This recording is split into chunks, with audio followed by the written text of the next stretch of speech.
Morning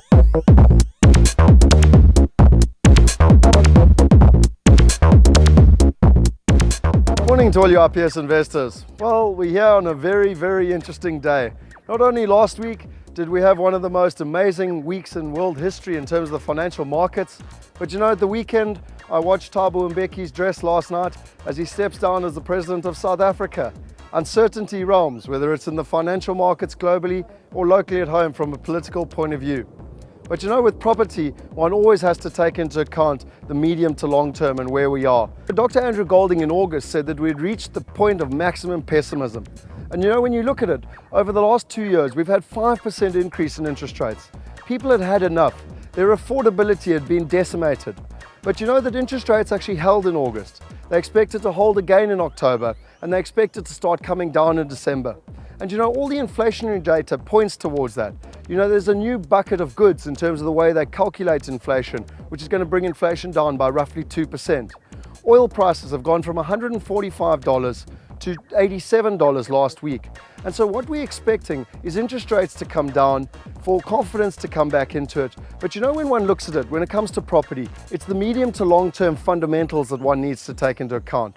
The fact that we need nearly 200,000 homes a year, and at the moment, we're only bringing roughly 100,000 homes to the market. And I think what's most important is when one looks at the black middle class, at the huge surgence in terms of the middle class of South Africa, the fact they've now boomed to 2.6 million families.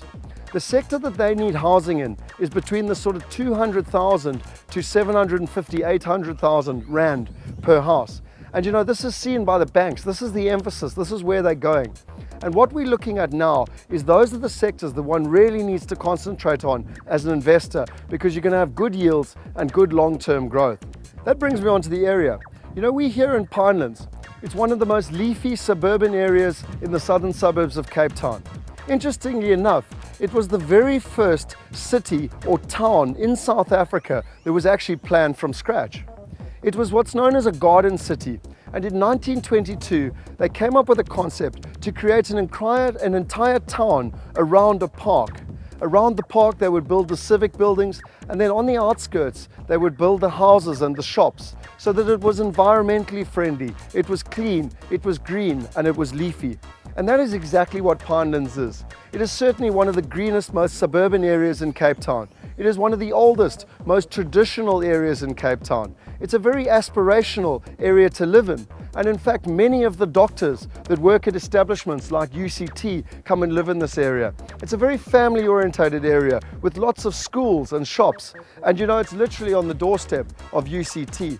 But for this particular development, one of the critical things is that it's literally 4 blocks from the Howard Centre and 7 blocks down to Old Mutual, which houses over 11,000 employees.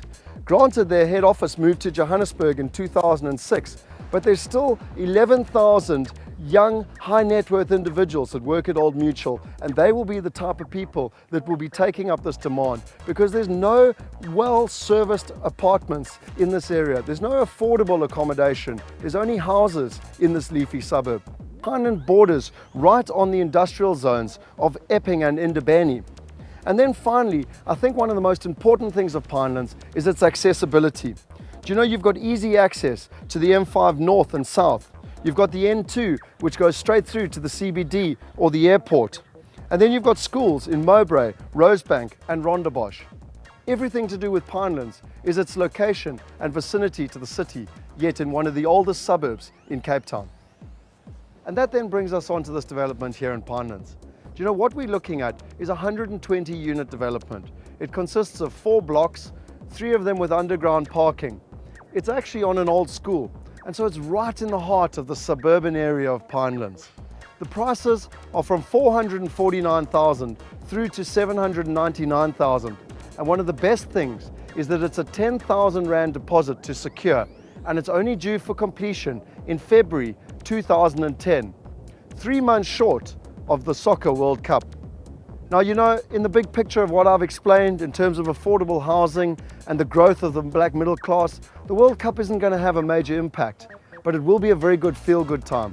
And basically, what everyone expects is that by the middle of next year, the confidence is going to come back into the country. People are going to really feel there's a great future, and that's going to have a good impact on property.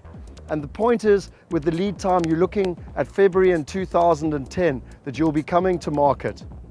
So I leave you with that. Go and look at our website for all the details, and most importantly, go on our website and see how you can win a house.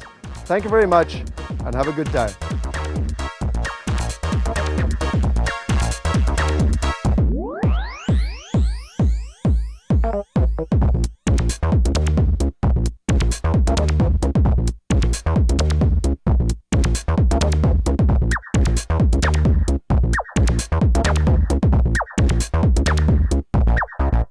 Thank you.